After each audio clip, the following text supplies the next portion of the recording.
Hello, Damien from the other side here. Hope you're having a great, happy new year and not being too busy and that you're able to take a break. We're back on January 24th with a new year of the best news without the woke for 2025. Until then, enjoy one of our top segments from last year. Now it's time for a little story. The story of a 26-year-old father of three living in a country where the government will punish you for what you post on social media, even if you're just reposting something someone else said. This particular country isn't Australia, but Australia could become like this other little country on the other side of the world if we're not careful. In this rather oppressive regime far away, this man was found guilty of retweeting something bad that someone else had posted, and he was jailed for more than 3 years. That's right, 3 years. A father of three will not see his kids, and those kids won't have a dad for 3 years because of a retweet. Not only that, the family lives in government housing and will now lose their home. So the wife and kids will also suffer. You may be wondering where this oppressive, horrible regime is. What sort of sick country would do this to its citizens? What sort of sad, twisted, perverted idea of justice does this backwater nation have? Well, the name of this little backwater nation is the United Kingdom of Great Britain and Northern Ireland. It's a funny place because it used to be the home of great thinkers and philosophers and was once heralded as one of the most enlightened cultures and civilizations on earth. But something very odd has happened lately, it seems. 26-year-old Tyler Kay was the man sentenced to 36 months jail last Friday, just 2 days after being arrested and a day after he admitted a charge of publishing material intended to stir up racial hatred. The UK Independent newspaper reports that Kay copied and pasted part of a tweet originally posted by a woman by the name of Lucy Connolly. Her tweet was bloody awful. It said, "Mass deportation now, set fire to all the effing hotels, full of the bastards for all I care. If that makes me racist, so be it."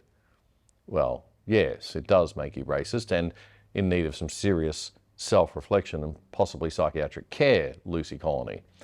Interestingly, Connolly is the partner of a local Conservative council politician. She herself was arrested for that tweet and later bailed to reappear. But here's the interesting little twist to this story. Lucy had already been arrested for the post when young Tyler copied and pasted part of that and retweeted it.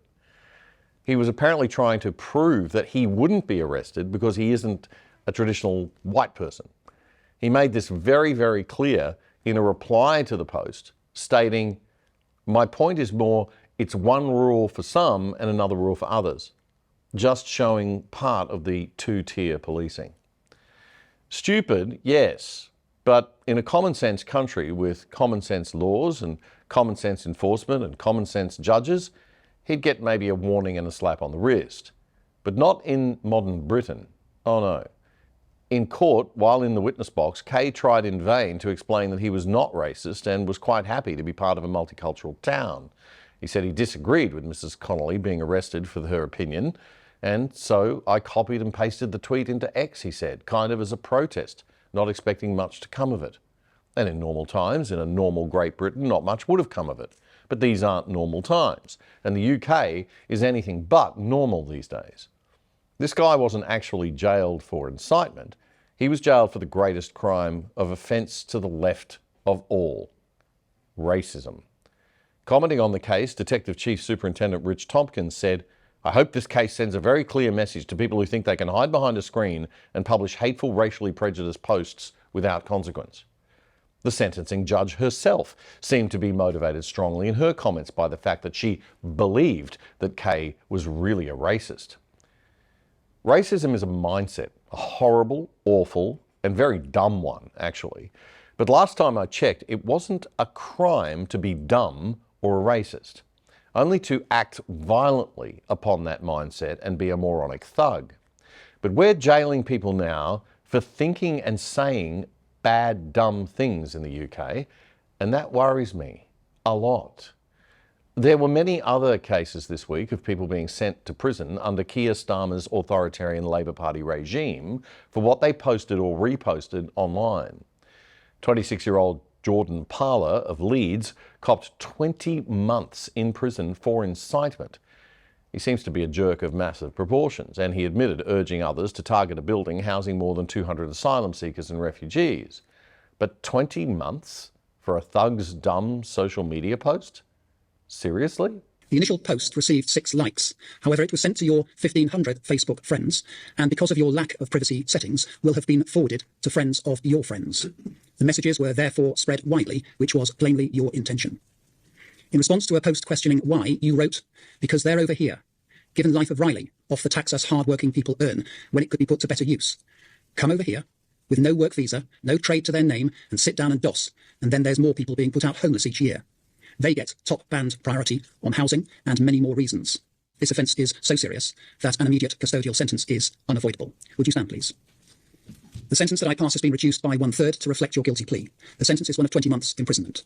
You will serve up to 1/2 of your sentence in custody before you are released on licence. Well, that should calm everything down, Judge. Good job, you. Good job, British criminal justice system, and good job, Prime Minister Starmer. How comfy are those new Doc Martens, Starmer? I mean, there's no doubt this offence was awful, but was it custodial sentence awful? And 20 months? Are you really trying to calm things down? Or are you trying to heat them up, maybe?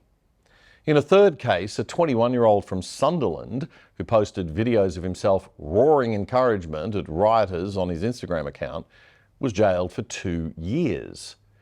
In most countries that uphold the principle of free speech, the right to be an idiot, say awful, horrible, ridiculous, hurtful, hateful, offensive, and downright bloody awful things is protected to a large extent. Why should people be allowed to say horrible things? Well, for a couple of reasons. The main one is the problem of who gets to decide what is and isn't horrible.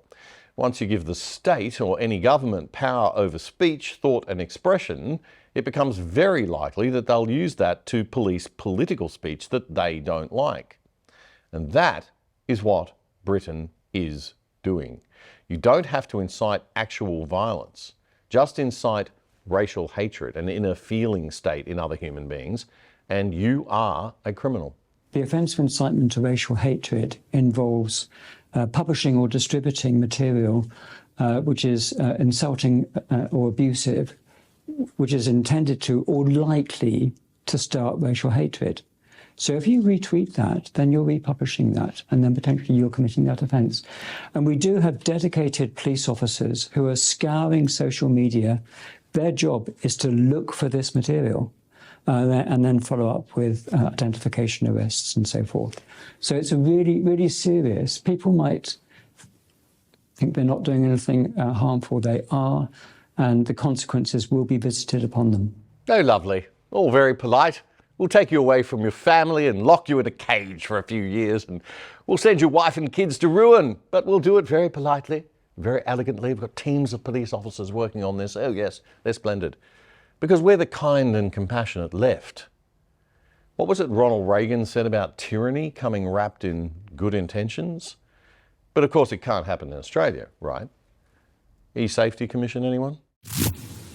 Hope you liked that segment. If you did, head over now to our website at othersidetv.com.au and sign up to join us in our mission to take the depressing victimhood out of the news and stop looking to bigger and bigger government to save us. It can't and it won't. There is a better way to view the world, the other side. We're back from holidays Friday, January 24. In the meantime, check us out, othersidetv.com.au. If you have a Netflix or other streaming media account from a global company and you're on holidays and log in from another country, you may have noticed that shows that are available in those other countries are different. That's because different media companies have different deals with different streaming services in different countries. Imagine being able to log into Netflix, though, as if you were in America, or maybe a country that speaks a language other than English that you speak, to access more shows, but you can do it all without leaving your couch here in Australia.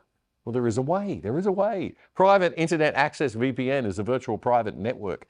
You download their app onto your phone, your TV, your computer, whatever you use, and it'll route your data through a different server location. Not only can you access more content, but a VPN keeps you safe and secure and your family safe so that you can't be tracked by prying eyes of big government and big corporations. And it will not massively slow down your internet speeds or make it harder to use your devices like some other VPNs do. Private Internet Access, PIA VPN. It's quick and easy to install, and once you've downloaded it, that is pretty much it. And the great news is if you sign up for PIA VPN, you are also helping the other side heaps and getting great value for money as well. And you can sign up using our special Other Side code for less than $3 a month. That's a whopping 83% off the normal price, and you'll get the first 4 months free. Just go to piavpn.com/otherside right now to get our special deal. That's piavpn.com/otherside.